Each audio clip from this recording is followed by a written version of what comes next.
Hi hello friends, welcome back to Media Talks. நான் உங்கள் மௌனிகா. என்னடா இது பேக் டு பேக் சம்பவம்னு சொல்கிறாங்க. அப்படி என்னதான் சம்பவம்னு ஒன்றுமே புரியல.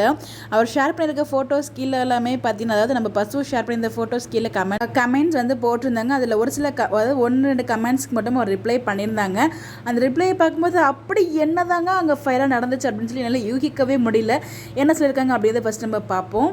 விஜய் இருக்கிறாரு, எங்க டாடி ரெண்டு பேரையும் சேர்த்து வச்சு ஒரு பிக் எங்களுக்கு குழு இருக்கும்ல வீக்கா ஃபேன்ஸ் அப்படிங்கிற மாதிரி வந்து போட்டிருந்தாங்க.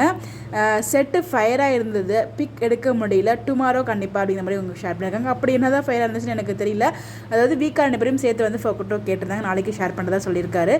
என்ன எல்லோரும் ஒன்று கூடி இருக்கீங்க, எங்களை வச்சு செய்ய தானே, நீங்கள் எப்படி வந்தாலும் நாங்கள் சமாளிப்போம் வலிக்காத மாதிரியே. பட் வலிக்குமே அப்படின்னு சொல்லி நம்ம பசு வந்து ஷேர் பண்ணியிருந்தாரு, அதை ரிப்ளை பண்ணியிருந்தாரு.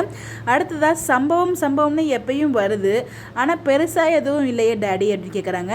எப்போவும் அப்படியே இருக்காது இல்லைடா, அதாவது எப்பயுமே சம்பவம்னு சொல்லிட்டு இருக்கா, அது பெருசாக இல்லைனாலும் இப்போயும் அதே மாதிரி இருக்காது இல்லை அப்படிங்கிற ஒரு டோனில் அவர் சொல்லியிருக்காரு. இந்த கமெண்ட்ஸ்லாம் பார்க்கும்போது ஏதோ ஒரு பெரிய சம்பவம் காத்துட்ருக்கு, அதில் எங்கேயோ காவிரி தான் மாட்டிருக்காங்களோ அப்படிங்கிற மாதிரி எனக்கு தோணுது. ஒருவேளை அந்த கான்ட்ராக்ட் விஷயம் வெளில தெரிஞ்சிருச்சோ, வைஷாலி நம்மளை சமாளிக்கிறதுக்காக அந்த மாதிரி சொல்கிறாங்களோ அப்படிங்கிற மாதிரி எனக்கு என்னென்னமோலாம் தோணுது. பட் அப்படியே இருக்கக்கூடாது, வைஷாலி சொன்னது அங்கே நிஜமாக இருக்கணும். என்னால் எதையுமே யோசிக்க முடியல. உங்களுக்கு எதுவும் ஐடியா இருந்தால் மறக்காமல் கமெண்ட்டில் ஷேர் பண்ணுங்கள். இந்த ரிப்ளைலாம் பார்த்து உங்களுக்கு என்ன தோணுதுங்கிறதையும் கமெண்ட்டில் சொல்லுங்கள். ஏதாச்சும் இருக்கோ பெரிய சம்பவம் அப்படிங்கிற மாதிரி தான் தோணுதா அப்படிங்கிறத கமெண்ட்டில் சொல்லுங்கள். Bye bye.